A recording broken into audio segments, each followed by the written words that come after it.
Are you going to have the mother of all garage sales? What is it about junkyards that are so magnetic? Apart from all the metal, of course. Probably because we all think we're going to stumble across some matching numbers Ferrari and make a fortune, when in reality all we stumble across is a smashed wing mirror from a Vauxhall Corsa. But what if I told you that there is a place on a modest lot in Southern California where everywhere you look, every dust sheet you lift reveals another classic car wonder, many worth millions of dollars, a proper Disneyland for barn finds? Well, it does exist, and we're here.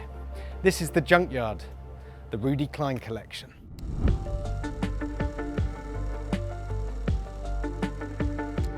Rudi Klein was a German businessman who moved to the US in the 1950s and figured out that if he got his hands on wrecked exotic European cars before they became rare and highly sought after, then he'd have a treasure trove of spare parts to keep other exotics going. And so he did. And it worked quite well. So he started treating himself to some special stuff that wasn't for breaking, and he kept all of it here in this junkyard. And he was notorious for not letting the public or indeed journalists in. He also disliked selling anything back to manufacturers for restoration, and so a lot of these incredible cars were left here to rot. He died 2 decades ago, and only now has it all been catalogued and put up for sale. So, the RM Sotheby's auction is going to be taking place right here on October the 26th. There's going to be about 180 cars in total, so to be totally honest, there is so much here, it's a little bit overwhelming. We're not going to be able to show you every single thing that they have in the junkyard. So think of this as Top Gear's top picks. Got a few quid, fancy a project? You're in the right place. Starting over here, where we have a pair of VW Type 2 pickups. This one closest to us, this is actually the shop car that they used to use. You can see on the side foreign auto wrecking, and the one in the distance, casually, just comes with a Lamborghini Miura P400. Well, the front end of a Miura P400 on the back. And I'm told if you buy that car, the Miura comes for free.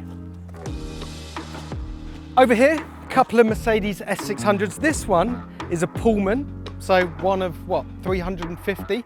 And the interior on that one, I actually reckon it's that bad. This one over here has possibly the coolest number plate ever made.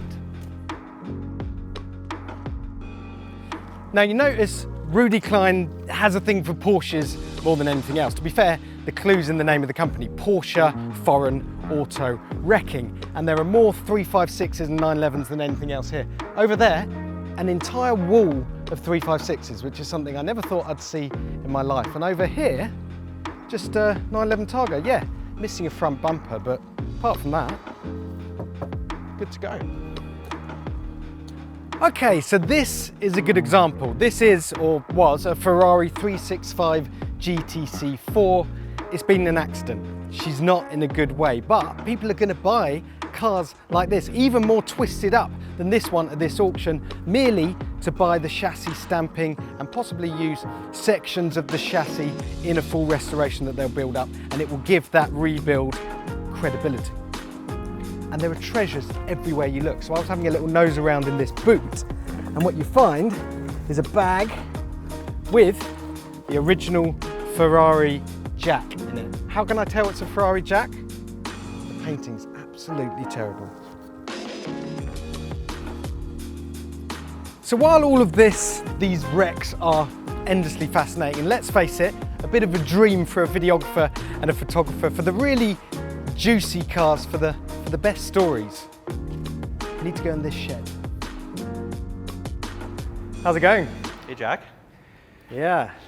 So this is Andrew Olson, one of the car specialists from RM Sotheby's, and one of a number of people who's had the pretty endless task since April, was it? Yeah, since it's April. Well, we first came here in April, and then we started cataloging and taking note of everything in June. Essentially figuring out what to sell, what's worth money, what's not.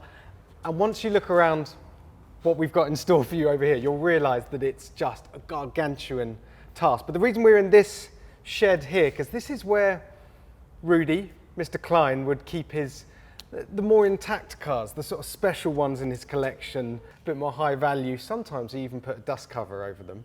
but there's 3 of the really high value cars that you're auctioning off that aren't here. Do you want to just list those ones off? Yeah, so the 3 highlights from the sale are the Mercedes 500K Coupe, which is incredible history. It was built for Mercedes Formula One driver in the 30s. The Alloy Gullwing, which is the last one to really be rediscovered of the 29 cars. Yeah. It has 2 owners from new. It's complete but in need of restoration. That was the only one from the factory that was painted black. Is that right? Except Correct. it's now been spray painted silver. It was originally black, and it at some point, probably back in the 60s, it had a very quickly done silver paint job. And even when you open the doors inside the Gullwing doors, all the jambs are still black. All the chips and where the paint's peeling off, you can see the black underneath. Yeah. Those 2 are absolutely incredible cars. We had them on display at an event, and they're still in storage. So those 2 are here today. And then the Horch 855 Special Roadster is on its way from Germany back to the Junkyard. So that's been restored by the Audi Museum, so that's actually in like perfect condition. So Rudi gave that car on loan to the Audi Museum in 1992 in return for restoration for a 20-year loan. Okay. And the family kept it there until now, and now it's time to bring it back. So it's in a container on its way. So these are the kind of 3, 4, 5 million plus cars we're talking about here. But look, we see shiny, very high-end classic cars at auctions quite often. What we don't see is this place. It's literally a one of one. It's a treasure trove. It's as much a kind of museum of car parts and classic cars. Let's have a look at some of the cars in here, because if we just walk down, just point them out and talk about them, because we've got a couple of Maybachs here. What's this one? So this is an Iso Grifo, yes. A small block car. This was one that Rudi actually used quite a bit until one night he kind of crunched the side of it, and then went into their backyard. He was doing his own auto wrecking for himself. Went into his backyard for a bit, and then stayed there for a few years till it came here, and sat here ever since. And as we'll see in a minute, there's an even more special Iso Grifo, which is at the back, and we'll get probably to that. The best one in the world. But to get there, we got to go past these. So these are 2 pre-war Maybachs. This is an original bodied car. This one originally would have looked just like that one, except this was rebodied just after World War II by Wendler, so it's a coach-built car. This side door opens and the spare tire goes in here. Insane. This is a car that's been, completely. All these cars really have been completely off the record for decades. I mean, no one's seen them. They haven't been displayed. They haven't been for sale. And Rudi almost never let anyone in. Exactly. So this place it's a place of legends, really. So certainly in the Los Angeles car collector community, there was they kind of knew about some of the bigger stuff that we'd talked about earlier that he owned, but no one knew about all the other hundreds of cars that he had under his ownership. What was he sneaking away in there? Because he didn't let people in. He would, if you needed a part, you would phone him up, then he would check if he had it, and depending on whether he liked the sound of your voice or not, sell it to you. But it wasn't like an open door policy of people just walking around and browsing, was it? This was all a closed shop. No, he was very closed about who he let in. Yeah. Occasionally there were people that would come in. There were always rumors of what was here. I would say in LA, it would almost be the automotive equivalent to King Tut's tomb. That, everyone knows it's there somewhere. They know it's full of treasure, but what actually is inside, no one was really quite That's sure. why having the auction, so the auction is actually going to be here on site somewhere. It's going to be in this room. Oh, it's going to be in this room? It's going to be in this room. We're going to have the stage over here and all the seating in this room. Even the chance to come to this place and experience it and feel the magic and the atmosphere, I think people are going to get all excited. I think so too. You're going to see we're excited. Some hand twitches. So this is a 356 Carrera GT. So it has the competition 4-cam engine and all these different competition features. So this little racing mirror here. Plexiglass windows. Yep, plexi windows all around. Doors, trunk lid, and front bonnet are all in aluminum. It's the Superleggera. It's like the 300 SL Alloy Gullwing alloy that we were talking about earlier. In that it's all aluminium. This is lightweight. It's a car that you'd buy really to race on the weekends for fun, and to find one that's, it's been repainted decades ago at some point, probably rather quickly. But other than that, it seems shockingly original. It has a single speedster bucket seat for the driver. But it's really an untouched car, and to find a 356 like this it just It's doesn't such good happen. This feels like you could just give it a good wipe down with some window cleaner, and you'd be Yeah, you probably could. be good to go. And this one as well. So this is unbelievable car. This is a 356, what they call the Twin-Grille Roadster. So there were very few of them built for I think 1 year, with the 2 grills in the back and the gas filler cap outside on the fender. This car has 592 miles from new. It's shockingly original. I can confirm it has 592 miles on the clock. There's literally, if you look at the engine, the stickers are still on the engine there. Absolutely perfect. It's immaculate. It's a new car. If you detailed this car, I mean, it would be, you could have it on the lawn at Pebble Beach in preservation class. I mean, the spare tires, brand new. The whole car is basically Some of that new new. car smell. Actually doesn't, it smells pretty good. Smells pretty good. Better than the rest. Yeah. Let's seeing as we're over here, this one. So this is your, this is the perfect accompaniment to the Gullwing, to the Alloy Gullwing. This is a Roadster, of course. It's a Roadster, but it's not just any Roadster. It has the Rudge wheels, the knockoffs on it. So that was only available for the Roadsters in '57. They built around 30 cars with the Rudge wheels. Yeah. So that was, you know, for a 300 SL enthusiast, like that's a huge find. You just can't get these, No. right? You can't get these. And finally, the ISO Griffo over here. So this is just, as I understand it, total one-off, right?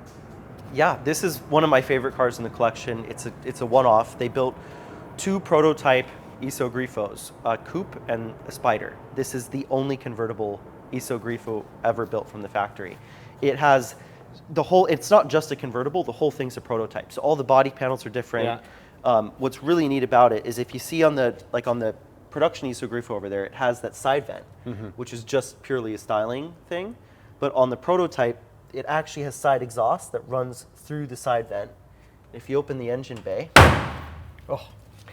you see the exhaust manifolds come all the way, basically up from the engine to run down the side, just as a styling feature. So this is, you know, it's a one-off prototype show car that hasn't been seen in decades. And this is one of the few cars that Klein used to actually drive around. He used it a bit. He did use this one a bit. Yeah. He bought this from the TV producer Greg Garrison. Yeah.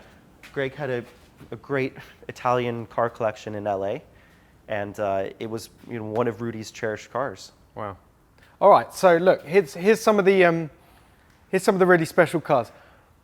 I'm even more excited by what's through that door because we're starting to go into the mind of Rudi Klein here.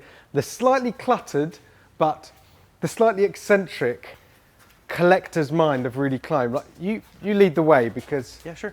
This is a collection of parts that you simply can't find anywhere else in the world. It's really an overwhelming collection of parts. I mean, there's everything, really anything you could want. Mostly parts from German cars. It's mostly Porsche, Mercedes, there's some BMW, things like that. But I mean, yeah, it's just racks of things. Look at all the steering wheels upstairs, all those window frames. I mean, it's truly overwhelming. He's not wrong. Everywhere you look, racks of steering wheels, exhausts, windscreens, number plates, all frozen in time and covered in a thick crust of dirt. And then Andrew took me upstairs to see the stock room. New old stock Porsche parts. So this is a brand new taillight for 356. And there's many of them. There's a whole box of them. There's a whole box. All these lenses. Look at these, like, just brand new. Yep. Still in their wrapping. Never seen anything like it. There is the most casual labelling of a shelf I've ever seen in my life up here.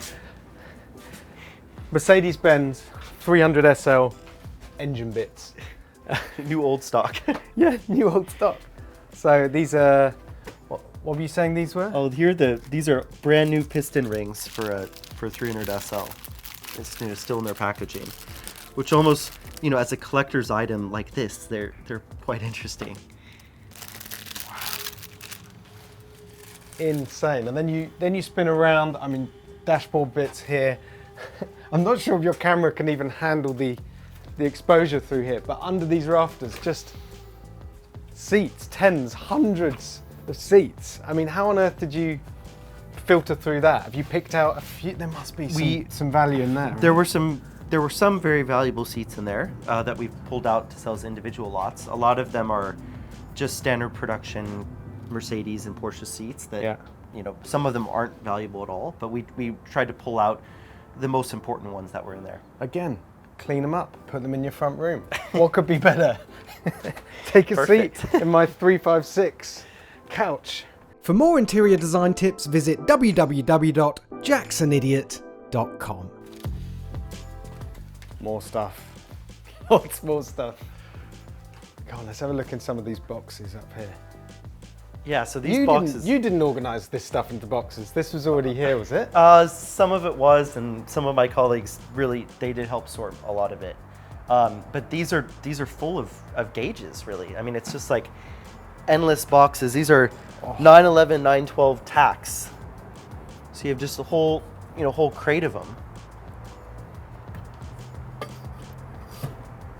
Nice watch. Clocks, emblems, tacks, speedometers, everything you could think of. British corner down here. Bentley and Rolls Royce. Yep. Oh, these are in good nick. Probably off of a Silver Shadow, I think. These are going to be ornaments, right? Yeah, probably something you put on the wall in your man cave. Good idea. Targa. Yep, Porsche Targa bars. I think this one's new old stock, still in packaging, it looks like. Look at it. Look. European import. That was sent to San Diego. Maybe, did they have a depot in San Diego, perhaps? Not to my knowledge. Maybe, I don't know. Maybe back in the day. Porsche foreign auto wrecking. So you'll notice the S is removed here. That's because Porsche phoned them up and said, you can't be using our name. You wouldn't like believe how many people want that sign. Yeah. It's everyone got excited over that. I want that. I want it too. And this is our endless files that we had to sort through. So these 3 filing cabinets and all of these boxes were over the years, the family owned 7,000 cars. So there was a file for each of the 7,000 cars that we had to spend weeks digging through them all and sorting them out. And you were saying that the lot as it is now is kind of a fraction of what it was. At one point it was 5 times the size and so many cars stacked up that you could barely sort of shuffle between them.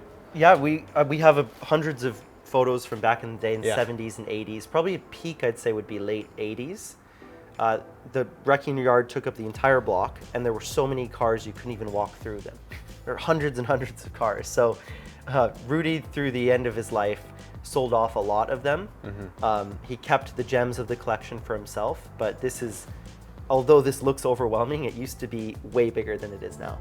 If your brain's hurting right now, you're not alone. And Andrew hadn't even shown us the good stuff yet. Okay, so this is the Crème De La Crème?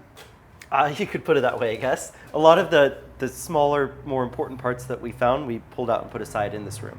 Okay, so manifold from a... Yeah, from a 300 SL. SL. This is a steering wheel from a Gullwing, which is super rare because it has the hinge, so the wheel can hinge, allow you more room to get inside. That's something you can't find one if you need one. These are a set of 2 Gullwing doors from a 300 SL. So this one we believe is new old stock, is just a spare door that was never installed on a car. Yeah. It's pretty incredible. Hello mate, got any Gullwing doors in stock? You're in luck. Some Ferrari parts over there. I think probably I found this on top of a bunch of old crates in the back. It's the front body panel from a 275 GTB Ferrari. Wow. Probably the most interesting item from a part standpoint was this Lamborghini Miura engine and a bunch of spare parts that come with the engine. That was just, they were kind of scattered around a bit. The heads were off, so we put the heads back on and then realized that crate must have gone with the block, so put it all back together as a single lot again. There are no spare Miura engines in the world, right? You can't find one. There are people that have been searching for spare Miura engines for years. So there must be people, probably several people in the world that have a Miura and they've blown up their engine and they're kind of stuck, right? Let's hope. So you're going to have Either everyone going, well, I don't need that, or you're going to have 3 people in the same room who are desperate. Who have to have it. Yeah. There's some cool items over here too. We have, this is a car that is long gone from the collection, but for some reason the door remains. So this is a Porsche 904 fiberglass door for a race car. Pretty cool. Yes. These are 2 sets of Ferrari Daytona seats for a Dino. Here's a 300 SL hood. Aston Martin. Yep. An Aston Martin V8 Vantage. In need of some love, but it'll be a cool car someday again. Wow. And then a trio of Miuras. All right, they're not in the best condition. This one's clearly had a fairly serious accident. These two look quite straight-ish. Yes, all in need of full restoration. Yeah. But this is, probably, I should say, probably the most exciting Miura find in recent discovery. I mean, to find one Miura alone is a big deal, but to have 3 cars that are completely off the radar and have been seen for decades rediscovered is incredible. And so these are P400s, right? These are 2 P400s. This is an S. Yeah. So P400s are the original. They only built 275 of them, I believe. Yep. And so this one's got an engine in it. So right? this one's complete. Yeah. This was bought as a running and driving car, and I believe Rudi drove it around a bit. We have some old pictures of it back in the day.